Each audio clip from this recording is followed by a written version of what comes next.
escassa, vocês perceberam que eu falei que eu não ia gravar? Foi de propósito, que eu queria que tivesse um quórum legal e interação. Então, vocês que ficaram aqui, eu vou me colocar como pensador de Rodin. Por que eu tenho estudado isso? E vocês, bom, não tem momento melhor para a gente falar que a comunicação é importante. Ninguém está conseguindo aplicar tudo que aprendeu na faculdade, as competências técnicas. A gente utiliza com base em fisiologia, anatomia, biomecânica, mas a gente não está conseguindo usar terapia manual. Ressalta a maior importância que a comunicação tem nesse aspecto. Não é só uma discussão hands-on, hands-off, porque tem gente que é hands-on e que tem uma puta comunicação e está se dando bem. Agora, se a pessoa se baseia só na questão técnica e esqueceu que existe comunicação, ela está de mãos atadas. Tá? Então, como que eu fui percebendo isso em mim? Cara, na formação universitária, é sempre anatomia, fisiologia, a gente vai aprendendo todo o passo a passo para chegar no final e definir os nossos programas, protocolos, o que quer que seja chamado. Isso são competências técnicas. E eu vou dizer, André, eu sou um cara muito curioso, eu não é perfeccionista, mas eu quero entender como que as coisas funcionam. E eu tentando enxergar no futuro, eu não sei se o Rômulo Frank está aqui acompanhando, é um profissional que eu convidei, que era o meu ex-chefe lá no Atlético, e eu pude começar a entender isso com ele lá no Atlético Mineiro. Que a gente aprendia lá em cinesioterapia, exercícios, só que eu percebia que alguns profissionais, fazendo os mesmos exercícios, tinham resultados diferentes. Usando o mesmo método, uns tinham sucesso, outros não, e alguns, de maneira geral, tinham mais sucesso do que outros. E eu não conseguia atribuir isso só à técnica, ao método. Porque, como vocês já viram, a persuasão, que é a habilidade de você comunicar e ser convincente, de ser uma pessoa extrovertida, fazer a pessoa chegar e dizer um sim, aquela pessoa magnética. Tudo bem se você não é assim, mas tem várias formas de você melhorar, que não só essa. Enfim, entrar na mente da pessoa e fazer ela transformar uma informação em ação. Essa era uma coisa que me incomodava. E nisso, dito tudo isso daqui, eu falei, gente, tem algo mais. Mas eu não sabia a expressão, não sabia o que era. Até quando eu escutei a expressão relação terapeuta-paciente, ou aliança terapêutica, enfim. Eu comecei a escutar isso, e aí eu lembrei que lá na prateleira do meu avô tinha livros que eu analisava. Gente, eu lembrei daquele livro que eu já tinha folheado do meu avô. Esses autores, Napoleão Hill e Dale Carnegie, são centenários. Os caras, assim, começaram a destrinchar, criar um método para explicar como que faz algumas pessoas terem mais sucesso, e não só financeiro, mas fazer as pessoas reunirem, como que determinadas pessoas têm capacidades ali de influenciar outras ou fazer mais amigos. Então, eu adoro isso daqui. Já escutei o audiobook disso aí, já li várias vezes. Inclusive, esse Mais Esperto que o Diabo, volta e meia, quando eu vejo que a pessoa está sendo bloqueada pelo medo, eu dou esse livro para ela de presente. Geralmente, alguns pacientes ali com outros estados de dor crônica, que às vezes eu não estou conseguindo com a minha capacidade de comunicação, a pessoa volta e a intervenção de comunicação, de comportamento que eu dei não foi bem aceita, eu tento outras estratégias ali. Né? Só que quando eu ia para a prática clínica, sempre faltava algo, tinha uma barreira, sempre tinha uma barreira. E aí, diante disso, eu me perguntei quais são as maiores barreiras que eu tenho encontrado. E aí é o que o Éder falou. Cara, como que as pessoas não aderem ao tratamento se o que eu estou propondo para elas é o melhor, não sei o quê, mas não era o que ela, às vezes, não achava, o meu melhor não é melhor para ela. Isso é questão de venda. Você não vende algo para uma pessoa que é o que você quer. Às vezes, ela quer uma coisa mais simples ou uma coisa que para você é cafona, enfim, antiquado. Então, eu não vi uma adesão ao tratamento. E outra, a gente está tratando, gente, nós não vendemos exercício. Eu bato muito nessa tecla. Não, o exercício é só uma ferramenta. O nosso princípio é solução. Então, a gente fica muito afoito de ficar ensinando exercício, mas o que eu, pelo menos, tenho direcionado as minhas energias para vender alguma forma de solução. Exercício, a gente está lidando com dor. Se a gente vendesse, sei lá, doce, torta, é gostoso. Você não tem que fazer esforço para convencer a pessoa de comer alguma coisa que é prazeroso. Agora, se você convencer uma pessoa de fazer algo que tenha dor envolvida, você vai ter que suar a camisa. E eu percebia isso. Inclusive, profissionais que eu admirava largaram a fisioterapia porque falavam assim, as pessoas não aderem ao tratamento, poxa, eu estou frustrado. Mas essa frustração, para mim, não me abalava, porque eu sabia que tinha alguma coisa ali na comunicação, naqueles poucos autores que eu já estava estudando, que falava alguma coisa diferente, solução. Essa mudança de mentalidade, que era um problema, né, que a pessoa tem crença negativa, aquela coerência arraigada, também era uma coisa muito difícil quando eu era recém-formado. E fazer uma informação se tornar ação. Lembrem disso. Olha como que ela está colorida, o vermelho. Não sei se vocês compartilham desses meses. Pelo que eu converso, tem muita gente que percebe isso, tá?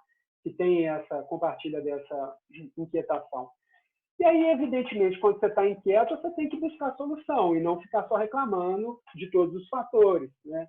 Do sistema e tudo. E eu fui procurar na prática baseada em evidência. E ela coloca mais ou menos o que eu estava querendo saber. Elas têm mostrado ultimamente que comunicação, persuasão, formas de adesão, só que eles colocam ferramentas tipo poder da empatia. E outra, eles colocam retalhos, mas eles não ensinam como... Eu não vejo, na verdade, eu não vejo uma forma que ensina como seguir. Eu repito, eu ainda não descobri um método. Se algum de vocês que são os experts no assunto, no meu círculo, vocês podem, se souber, responder isso para mim. E eu comecei a ver que fazia sentido o que eu estava pensando. Eles mostram que a gente precisa ter competências comunicativas.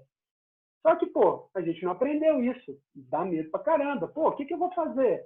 Tem gente que desiste, tem gente que decide continuar.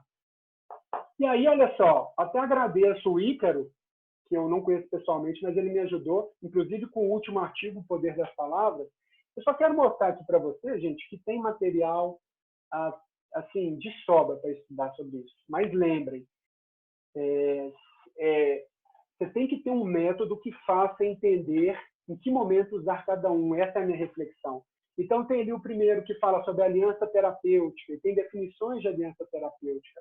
Né? Quando você compra um produto, igual eu comprei aqui um celular, ele me garante, em contrapartida, o funcionamento, ou seja, a durabilidade, o bom funcionamento.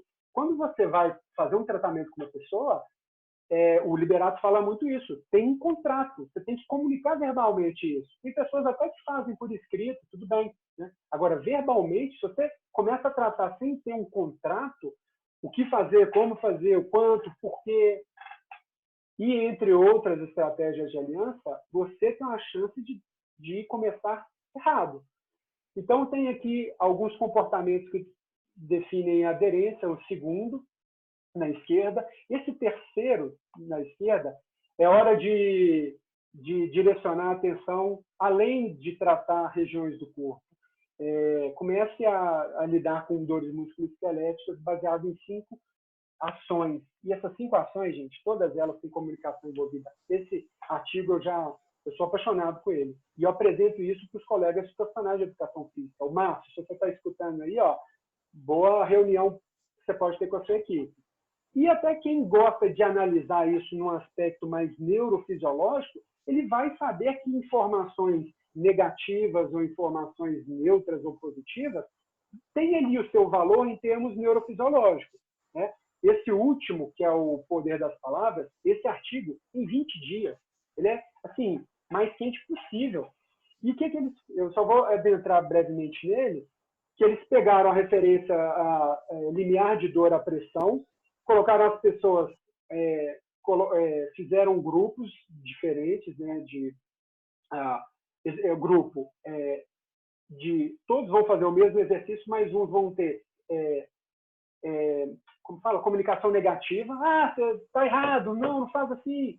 Outro não falava nada, 3 de 10. E outro fala assim, nossa, você está muito bem. Ou seja, usava afeição, elogio. quando terminava o exercício aeróbico, fizeram lá a mesma referência.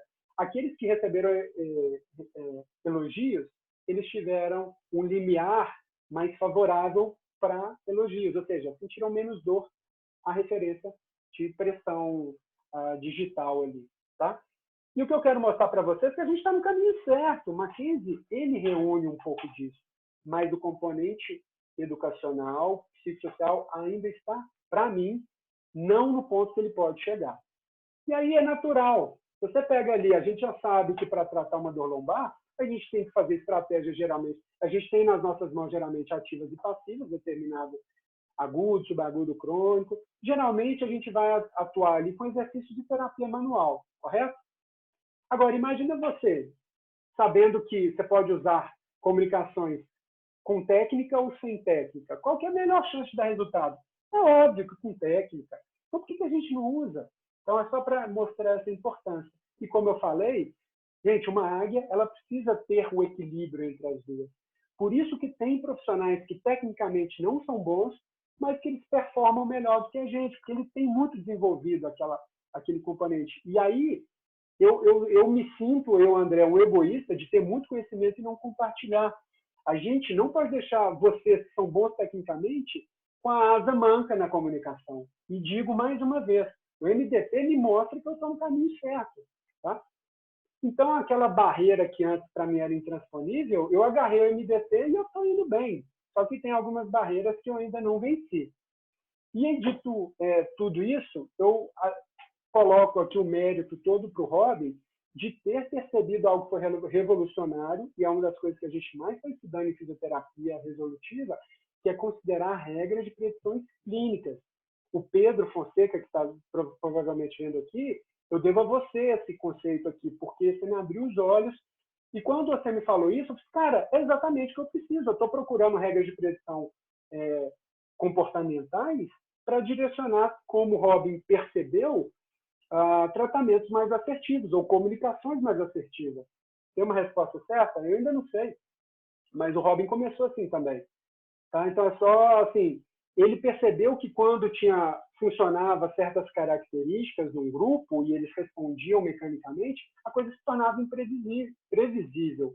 E ele, olha só, todo mundo que foi no congresso lá há 2 anos, lembram dessa foto, e eu registrei ali com muito apreço, que ele fala, o Liberato que está aí na foto, ele fala, olha só, a questão da destreza manual, o quanto capaz, ele já falava isso há tempo, de fazer uma técnica, não é o ponto principal, ela não está superior à análise intelectual, né, estruturada na resposta do paciente. Olha só, a análise intelectual estruturada, baseada na resposta do paciente na mensuração que ele criou, mecânica, um teste de movimento repetido.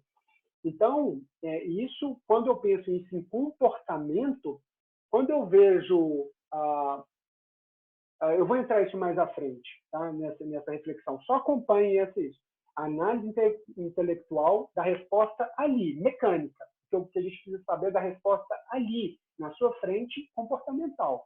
Ele começou a juntar alguns pontos, né? É o que a gente fala aí que é o raciocínio clínico para tomada de decisão. Ele era tão à frente do tempo dele que o que ele mostrou já é uma coisa que agora as coisas estão mostrando. Ele já falava, trate o paciente, né? Estou procurando aqui essa charge. Estou só tratando os exames de imagem. E foque na solução, afinal. Os pacientes estão cansados de ter problemas, pessoas que criam problemas para os problemas. Então, ele já falava, considere as crenças do paciente. E ele entregou, com muita sabedoria, um componente educacional que usava analogias.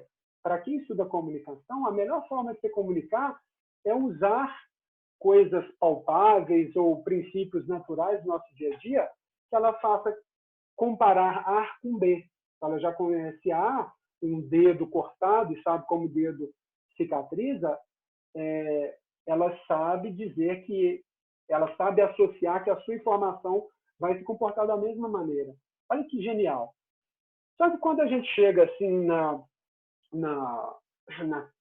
considerando, por exemplo, um diagnóstico mecânico, atendendo vários pacientes, vamos colocar lá, pacientes com dor irradiada, periferalizada, E a gente aplica ali o princípio mecânico, a maioria melhora, mas tem um grupinho que não melhora totalmente. E aí eu coloquei aqui, desse grupo, que tem pacientes que todos são classificados mecanicamente como um desarranjo, eles sabem que tem uma chance muito grande de melhorar, só que eles têm uma crença vermelha, amarela, assim, assado. Usar a mesma comunicação, apenas baseada nas analogias, pode não servir para todos. É aquela pessoa que fica irritada quando você fala que está centralizando. Ela, de alguma forma, ela poderia ser acessada de outra forma. Não muda nada o seu tratamento mecânico.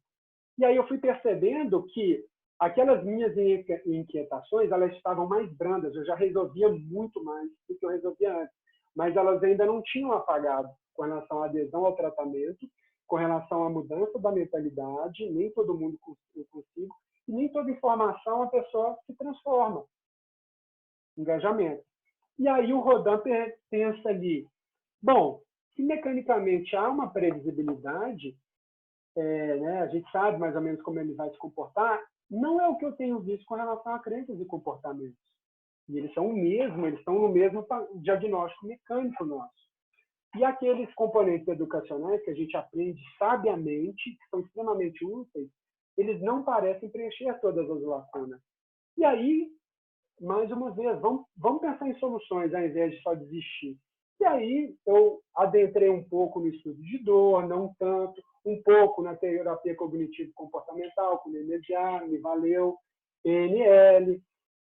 Tenho estudado muito psicologia, que eu acho que é um ponto que preenche. E aí, isso tudo, para mim, eu ainda me vejo incompleto, eu ainda não tenho a minha resposta, eu não encontrei resposta com isso daqui.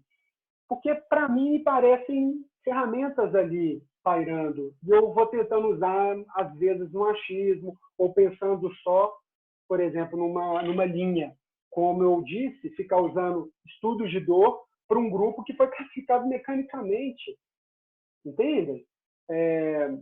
Por exemplo, a PNL, eu conversei com a Bruna, eu não sei se é isso, mas eu vejo que ela analisa comportamentos, correto? Comportamentos das pessoas, que ela criou ali algumas regras de predição, né, clínicas, vamos dizer assim. Só que a minha questão é que é parecido você pegar uma característica tipo patoanatômica, que já era da pessoa que ela tinha, ou um comportamento que é da pessoa, que às vezes não tem relação com a barreira que ela tem de se recuperar, a crença, o comportamento ali dela. Pode dar certo com muita gente? Com certeza. É melhor do que você nem considerar nada. Né? Mas eu me pergunto, a gente, como o Robin falou, tem que analisar, o raciocínio analisado com as respostas que você está vendo ali na hora. O que ela te pergunta, aquela pergunta que do final que os pacientes falam, mas isso, você falou a educação, você, nossa, falei tudo que eu tinha que falar, né? Dedo, não sei o quê, postura, produz o dedo que puxa, produz o pior, mas a pessoa vai e fala assim, mas doutor, vai melhorar a minha dor mesmo? Você não acessou o que a resposta dela no momento estava precisando. Ou seja, você poderia ter gastado menos esforço. É o que eu sinto. Tá? E aí o Rodin pensa, por que não usar regras de predição clínica para as crenças e comportamentos como a gente usa sabiamente para o mecânico? Eu estou procurando um método. Né? E eu estou, assim, começando a entender com esses estudos que uma luz do fim do túnel tem.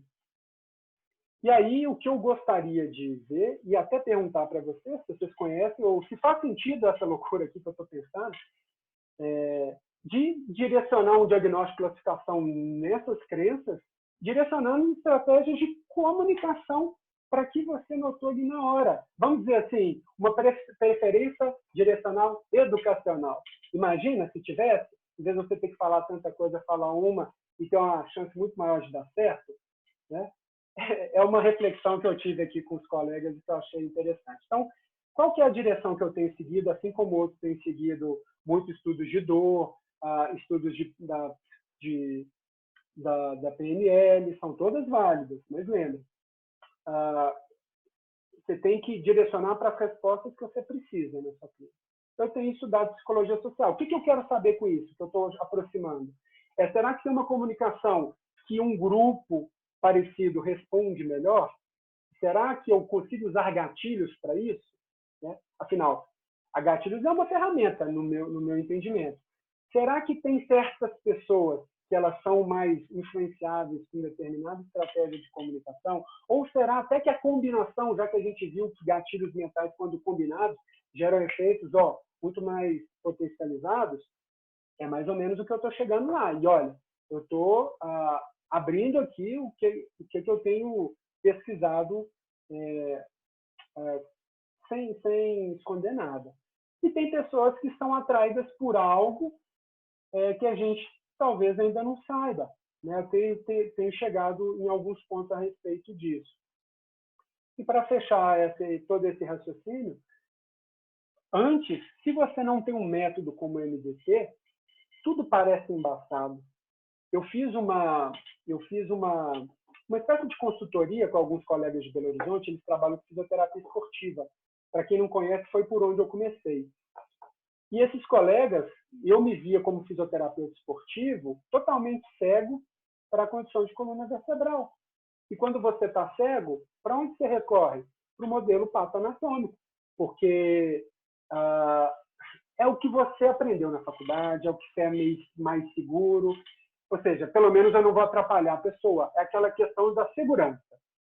Só que à medida que eu fui estudando MDT, cara, se os profissionais esportistas, quem é da Sonassa aí, meu sonho é eles se abrirem a entender isso daqui, porque isso não muda as suas técnicas, mas deixa mais assertiva as intervenções com menos esforço. A gente fisioterapeuta acha que é bonito a gente suar a camisa para ter resultado. Eu não, eu prefiro ter o resultado com o mínimo de esforço. E aí o MDT ele começa a deixar mais claro. E dá para a gente viver do jeito que a gente está aqui por muito tempo. O Everton aí, um profissional genial que eu pude conhecer aqui nas lives, eu trabalho há anos com MDT, o Éder, o Palmiro, poxa. Só que eu ainda quero chegar no ponto que eles chegaram com uma visão que eu tenho hoje um pouco mais clara, entende?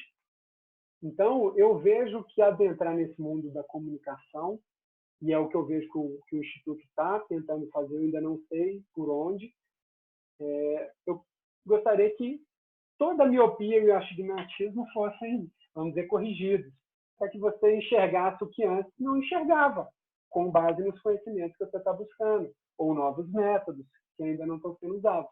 É aquela questão, a partir de agora você vai conseguir ver nas entrelinhas, coisas que você não via antes. Dito tudo isso, eu agradeço aqui e vejo que a gente ainda não está com as nossas ferramentas de captação tão apuradas para entender o que ainda não está sendo dito. E, então, uma discussão como essa, para mim, engrandece enormemente, e a discussão com vocês engrandece ainda mais.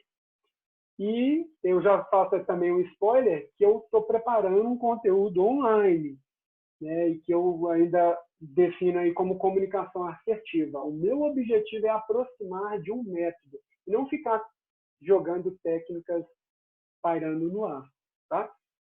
Então, agradeço todos vocês aí que ficaram até agora. Foi muito bom mesmo para mim. Espero que eu tenha iluminado essa energia que eu estou por dentro.